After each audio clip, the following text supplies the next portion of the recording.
ہر جگہ پہ اریسٹ کرنا، اس کے بعد تو قبر ہم کھڑے ہوئے ہیں نا آپ کے سامنے، میرے خلاف نان بیلیبل وارنٹ ہیں آج، میرے اوپر 18 فوجداری مقدمے، ہم یہاں آئے ہیں بات کرنے، میں نکلوں گا باہر، یہ پکڑ لیں گے، ہم تیار ہیں اس کے لیے، لیکن یہ ہم پورے پاکستان کو بتا رہے ہیں کیا ہو رہا ہے، ہم پاکستان کے لیے کھڑے ہیں، پاکستان ہمارے ساتھ کھڑا ہے۔ سر جماعت اسلامی بھی کہہ رہی ہے کہ وہ عید کے بعد سڑکوں پہ نکلیں گے، کیا آپ لوگ ان کو بھی دعوت دیں گے؟ دیکھیے ہم گفتگو ہر ایک سے کریں گے، اگر ہمارے جو بنیادی نظریات ہیں جمہوریت کے حوالے سے، انسانی حقوق کے حوالے سے، ان نظریات پہ وہ چلنا چاہیں گے تو ہم ضرور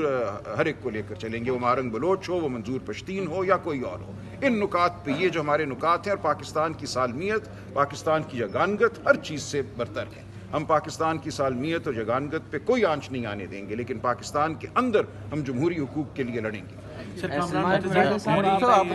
نومبر کو جو ہوا اس کے بعد آپ کو چوتھی جگہ سے جو ہے نا نکلا جا سکتا ہے جی، جو 26 نومبر کو ہوا اس کے بعد ایک دفعہ پھر سڑکوں پہ نکلا جا سکتا ہے؟ دیکھیے 26 نومبر کو تو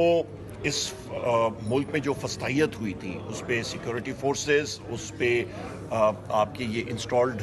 ریجیم جو ہے، انہوں نے نہتے شہریوں پہ سنائپر رائفلز کے ساتھ، اور نیٹو اور یو ایس کی سنائپر رائفلز جو کہ انسداد دہشت گردی کی جنگ میں عطیہ کے طور پہ آئی تھی، ان کو استعمال کیا گیا تھا، اوپن فائر کیا گیا تھا، اور وہ 14 ہمارے جو شہداء ہیں ان کی تدفینیں بھی ان کی میتوں کی ہم نے کی ہیں۔ تو کرنے کو تو یہ رجیم بہت کچھ کر سکتی ہے، یہ تو جو مرضی ہے کرے، اور کر بھی رہی ہے۔ مسنگ پرسنز کا آپ حال دیکھیں، جوڈیشری کا آپ حال دیکھیں، ہر کچھ حال دیکھیں، اور ہم کھڑے ہیں۔